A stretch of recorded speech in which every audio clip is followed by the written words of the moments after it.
Right guys, welcome back to another video. As you're aware, I revealed the W124 to you guys. Since then, it's been a couple of months, but as I was going through the paperwork and organised it, because when I originally received them, they were just in a massive wallet all over the place. But since then, I brought myself a file and I was putting the files away and I thought, you know what will make a good idea? Well, make a good video is showing you guys how much this car would have cost back in 1994. So, the file I was talking about. Now, as you can see, I've got a ton of paperwork with me. This is fantastic because first of all, it shows you the kind of lifestyle this car has had. The more paperwork, you know exactly where it's been serviced, who it's been looked after, and what issue it has had in the past. I have sat there for hours going through all this paperwork and putting it in chronological order. First of all, this is the original invoice. Funnily enough, this car was actually purchased by a gentleman not too far from my hometown. We can see this was from Sunningdale Carriage & Co Limited. Just to place an order with the NE 200 Mercedes-Benz Saloon would have cost you £18,127.66. That's just the car.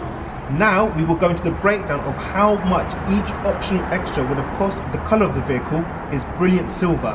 That paintwork back in 1994 would have cost you £615.14. Coming onto the seats, these are black sport cloth, due £162.83. Automatic transmission would have cost you £923.51. The electrical adjustment driver seat and electrical adjustment passenger seats would have cost £454.94. Times that by 2 because you've got one on the driver's side and on the passenger side as well. Coming down, we've got the anti-theft warning system, £521.64. The vehicle also comes with a whole air conditioning unit.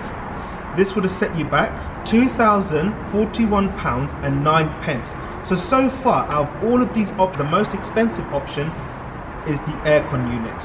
So further down the list, we also have electrical windows all around, £321.39. The alloys, which are 8-hole, are £985.89. The walnut veneer in this throughout the whole front cabin, side panels, and the panels on the back, £208.92. We've got the classic radio. This is the original radio which came with the vehicle as well, which I'm so happy that the owners in the past have not changed out and have kept it all OEM. This costs £517.65. We have remote central locking, which is accessible from the driver's side and the rear boot. You have to be quite close to the car though, unfortunately. You know, as you're walking towards the car, you're unable to unlock it. So remote central locking costs £429.57. For the driver, we're able to see the temperature outside. So for that, we have an outside temperature indicator, which costs £429.57. Coming down, we have something which is called a Type DES omit. No idea what that is, but there's no price next to it, so I'm guessing it's a standard optional extra, or it's a standard option, not an extra. We then have supply and fit reflective number plates. They are £35. We then have the fuel. I'm guessing that's the fuel cap, which is £35. We have the standard delivery charge, £335. We also have supply and fit set of overcar bits. I'm not sure. I think these plastic bits are, you know, someone must have bought afterwards. But the optional extra of supply and fit of the overcar Mercedes ones, these would have cost £60. So whoever was the owner of this vehicle who was speccing it was clearly good at the negotiation skills and managed to knock off £2,458.86. But there's one more charge which needs to be added. 12 months worth of road tax was £130. £130 for road tax. I paid twice as much now. What does that mean then? That means that the cost of the car plus the total of every single optional extra we have here, this car would have cost you a subtotal of £28,191.33. And of course, 19 years later, it is still going strong. Going through even more paperwork, I can see that on the 26th of April 1994, there was a letter sent out to the original owner saying that, well, basically it's a confirmation of the order of the vehicle which has been placed, and your new car we built in July production for August delivery. As soon as it arrives, I will contact you again. Something which you won't get today, this is a handwritten letter from 20th of July 1999. just stating that the car's obviously been inspected for an MOT and that will be good for collection. Going forward, the first service measure, which was under warranty, dating back to the 4th of 12th 1995. So from here we can see that Bob's a bit of warranty work had been done, which costed £45.38. If we go forward a couple of invoices, this I think was a major service at 30,000. Something like this would have cost £270.79 back in the day.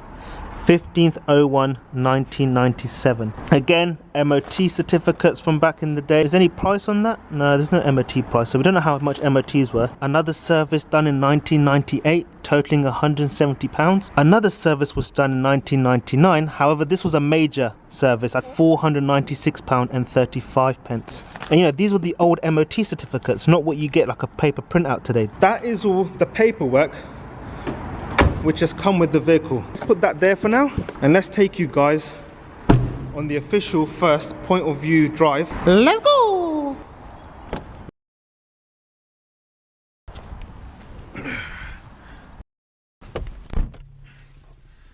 So off the back, very comfortable seats. First turn, it wakes the car up, get everything's pumping, and then there we go. Revs up to about 20,000, comes back down again, and then it idles.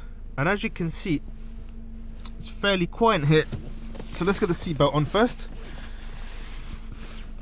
So foot on the brake, reverse, neutral, drive. And that gearbox is very smooth. There's no jolt in it. There's no, like, you know, I'm not forcing it to come into drive. Put it into drive, and now you can feel it want it to just take off. So let's just ease off. Look, I've let go of the brake and it's already just started rolling. It was on a bit of a slant as well, uphill, but the car is doing its thing. Straight away, the engine is not noisy, very smooth, especially at low idling. I'm not even accelerating yet, and it's just rolling to where I need it to go.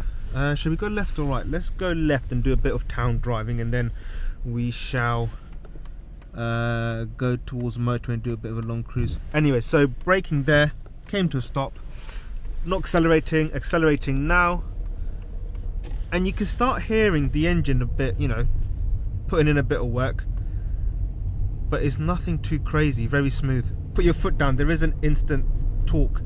You don't get going. You have to kind of put your foot down a bit more than usual to start picking up a bit of speed. Now as I'm driving along, you can see there's bumps and cracks in the road, but again, this is the vehicle where Mercedes really went to town with their engineering on the suspension and upgraded it all. I don't know the actual science behind it, but the car is very smooth. Okay, someone's parked there, which is not good. Indicating stalk is on the right, there are no stalks on the left. Just make sure there's no cars coming, and off we go again. So yeah, so you know, you put your foot down, there's nothing, and then you feel the car going a bit.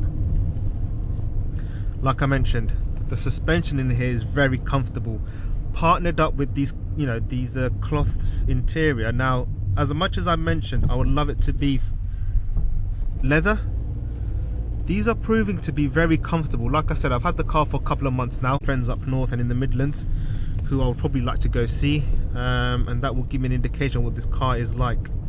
It's our way of right. It will give me some sort of indication of what it's like under, you know, real stress and you know, a proper drive. Driving around town is very simple, very easy. It's light work on the engine. You're not really picking up much speed, and there's not many places where you can really put your foot down, you know, somewhere where a bit more open, so I can really give it some, you know, some good old beans. As you can see, the beautiful countryside of my local town. It's our right of way again, so let's just keep pushing forward. Now that noise was a bridge, wasn't the actual car itself. One thing I will say is, let's just turn the dim lights on. One thing I will say is, as I mentioned before, the steering wheel is pretty big. you know, a lot of the newer cars, especially the S classes, they're a lot more, you know, they're half the size of what this is, and the turning radius is amazing, whereas this one you have to, you know, give it that extra bit of push. Now I'm just going to put the seat back a bit. Just thinking where to go. Let's go towards Windsor. Hopefully my GoPro lasts the whole journey. Make sure there's no oncoming cars. In this instance there are. Let's just let these guys go. Now there, you see, when it gets off, there's a bit of a noise. But after that, once it gets up to speed, it's smoother. Indicator is on the right. Your, you know, to flash is this as well. This stalk, as well as your wiper. Now, funnily enough, with this wiper, I'm sure you know, it's a very over-engineered one wiper system. So if I just squirt this windscreen, and you can see the wiper doing its thing. So when it gets to the middle and to the end, kind of pushes itself out. I don't really understand this indicator on the right. It's when you stop the car, it drops down to 0. When you start the car, it goes straight to 3. I don't know what sort of pressure it's dealing with or what it's monitoring, but it's not too bad. Now we've got a 60 miles per hour road coming up ahead. I'll just slow down so I can, obviously, being automatic, you put your foot down to a certain bit, then you've got a kick, and that's when it downshifts and you know, gets the car pushing up a bit. Let's just make sure that van doesn't come up in front of us. And as you are driving, let's just do the little kick down from here. 60,000, and there we go. Again, you're not hearing a lot of road noise. Yes, you hear the engine because it's only a 2 litre. You can feel it straining a bit, but it just keeps pushing. If I just brake here a bit, we've got a cyclist in the road up ahead. The previous owner hadn't actually changed the brake pads or disc for quite some time. So as I was driving it around, there's a bit of water drop coming down. I felt myself pushing the pedal a lot further than usual, just to apply a bit of brake. But now, you know, you touch the pedal, you know, 5% of a push, there's nothing, but then instantly you feel the car coming to a stop. So that's one maintenance things I've had to do in my, I think it's been a month and a bit of ownership. Anyway, cyclist here, let's indicate, overtake, come back in. I didn't bleed the system entirely. The only thing I had done was I changed the brake pads and the discs, and the car is good to go for another, I'm sure, a couple thousand miles. I mean, they got to the point where they were screeching, so I've got my foot down again. She gets going, 60, there we go. Now the 0 to 60 in this is quite substantial. Like I mentioned, it's not your most quickest car, but it is a cruiser, so it's got no need to be, you know, hitting 60 miles per hour within a couple of seconds.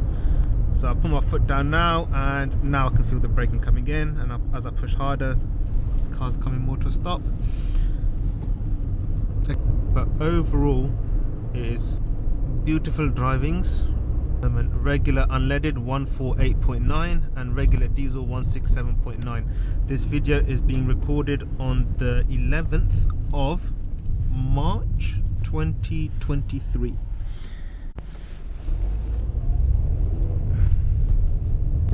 That's the way we'll be going on the way back. But let's pay a visit around Windsor to see what we can find. I mean, to see supercars and whatnot, I think a visit to London is required, but maybe we'll do a car spotting video in the near future. But one thing I will say, I did go into central London a few days back and I did see a LaFerrari for the first time. Black body, black alloys, so quite the Batman spec. Does take you back to the simpler days.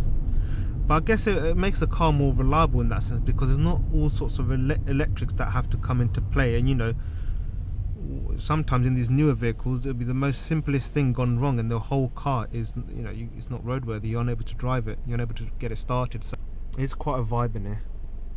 But I do love it. I'll tell you what though, the funniest thing is, as I mentioned before, on this side you've got a full rectangular style side mirror, on the other side you've got like a little square.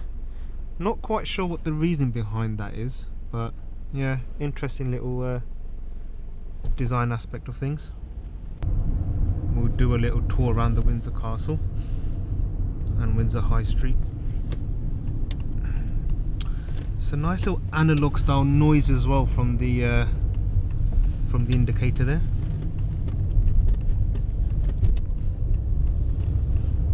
And of course when you do turn in the direction you are heading, you hear a click, put your steering wheel and you just hear it. One thing I did realise with this car is, you know with newer cars you can kind of just hold the indicator. You know, if you want to go left or right you can just quickly hold it, whereas this one, if you try holding it, it sets off some sort of spark in the stalk, and I had white smoke coming out of here for some reason. So I contacted the previous owner. I said, you know, I've had this issue. Him being a very nice gentleman, he said, if you ever have any issues, drop me a text and I'll be able to advise. So he's become somewhat of a good friend. So yes, as I was driving, you know, I wasn't really putting the stalk completely on. I was kind of just holding it there to, you know, let other drivers know what my plans are. And eventually white smoke started coming out. So with these cars, it's best to either have the stalk on in terms of, you know, the direction you want to go, or don't apply the indicator at all. There's no middle measures. It's either, let's just go around, you are either, you know, it's either indicating or it's not indicating. Don't try doing anything in between. Right, zebra crossing, let's come to a stop. You're welcome, sir. And are these guys going as well? Yep. Little doggo. So further up we'll just take a left. If you're familiar with this area, with Berkshire and Windsor, I'm sure you know which route I am currently taking. Could have gone there, but let's not risk it. What's that? Oh, S500, S600, very nice.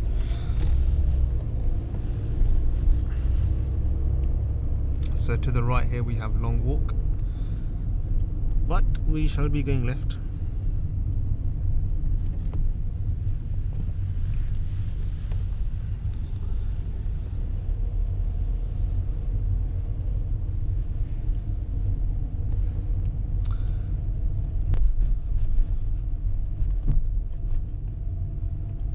And like I said, around town, very smooth, very agile. You do have a slight bit of play in the steering wheel, so you know, if I go right it's not going up, there we go. If you go left, a bit of play, but nothing too bad. Everything with this vehicle is manageable. Again, it does take time getting used to. Being a 1994, there are no sensors for when you are parking, so you kind of have to use your skill and perspective to park a vehicle. But here we go. Yeah, oh, there's scaffolding going up. Maybe there's some work commencing on the Windsor Castle, but you know, beautiful historic building, a lot of history behind it. I mean, any castle is very interesting to look into at the end of the day, so well, I better look forward because I don't want to end up going to the back of any vehicles. Little doggo out for a walk. Oh, they should be able to fit. And now this one decides to go forward.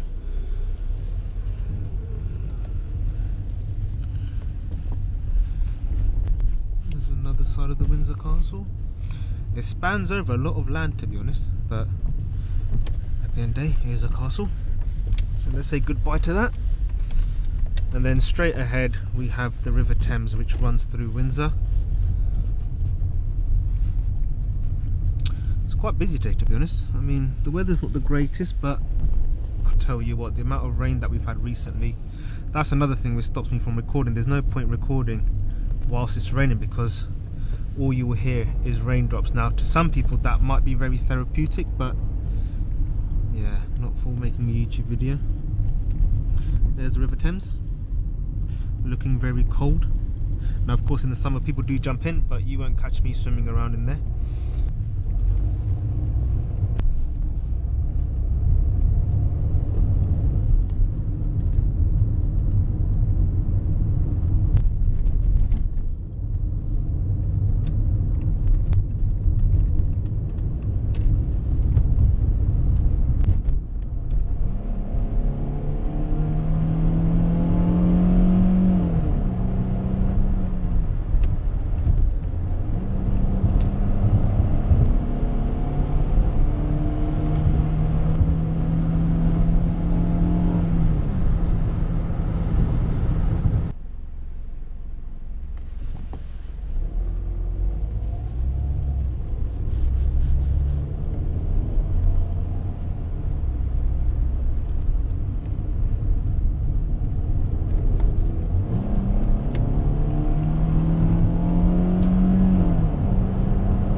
again, it's just chewing up all the road, just gliding along, very smooth. Now, being sat quite high up, I think that helps too. Being on, I believe, 15 or 16 inch alloys with the thick rubber tyre wall helps as well. I'm sure if I was to lower it, put it on 19 inch alloys with not so much thick of a rubber, it would affect the noise of the vehicle and how it rides, but the setup that we have at the moment is quite comfortable and enjoyable, to say the least, because I've had a slammed car before, but in this you can see even the camera is very stable attached to my head, no stabilizer required, and it's just gliding along doing its thing, and quite comfortably too. Again, they don't make cars like this. Some nice greenery for you guys.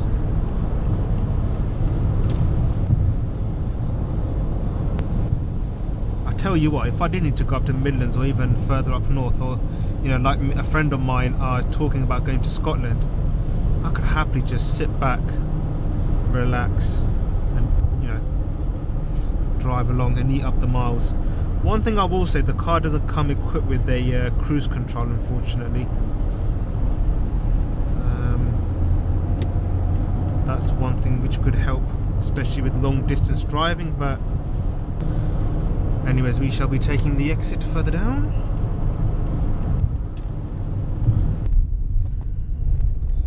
Round a roundabout, if you do go with a bit of speed. Oh, does he want some? He wants it. Do you want some? I'll give it to your son. Floats around. You do feel the car toppling a bit, as it is a red light, and we'll show you the sheer power of this car. So I'm at a complete stand stop now, wait for the lights to go green, well yellow, and then foot fully down, nothing, and there, now we start feeling the power of the car as you go along. Oh, it starts to go out a bit. Again, it's not a race car, it's not built like one, but you do feel the power coming through. So even if you do drive it a bit under pressure, you've got nothing to worry about, because the car will react and be reliable. Yeah, I mean, if you take it to the 70s and the 80s, the braking system wasn't exactly up to par, so you just, if you've got a stop coming, you'd have to start braking a lot more earlier than what you would have to do with these cars. But don't be fooled, this car is capable of driving under pressure when you want it to be pushed, given that the setup is there. You've got tread on your tyres, you've got your whole braking system up to par. On that note, as you are aware, I'm not exactly a car reviewer, but I've given you my point of view of drive, and I've tried to explain what I'm feeling whilst driving this car, and what you would feel if you were to get into a 1994 Mercedes. And I hope you enjoyed the video. Thank you for watching once again, and for now, I am signing out.